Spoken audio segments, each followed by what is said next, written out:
I would say a vast majority of the people that come to me are coming to me because they want to have a relationship and they find it impossible, or they're in abusive relationships, or they're in relationships with unavailable people emotionally. And it's very painful. It's deeply painful. So what I go in and do with that client is I start to identify, okay, well, what happened in childhood?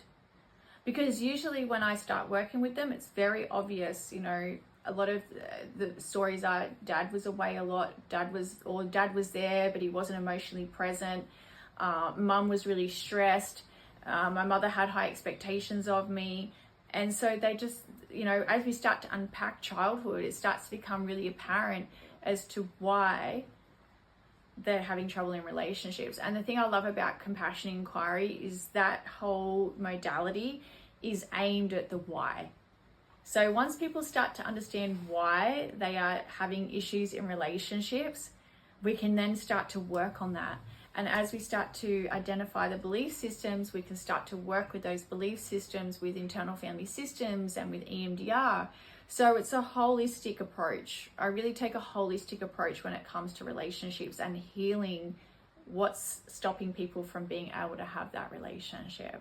Trauma is the number one reason why people can't have relationships, and it comes from the internal belief systems that we hold about ourselves, and it comes back to, again, like, how did I interpret what happened to me as a child? How did I internalize the relationship that I have with my mother or father, and how is that manifesting into my current relationship life? So a lot of people, you know, one of the telltale signs of having trauma is wanting people to be better to us, wanting people to like us, and wanting people to love us. And so we tend to go out into the world, if we didn't feel loved or wanted or needed, we go out into the world and we're trying to get that love that we never got as a child.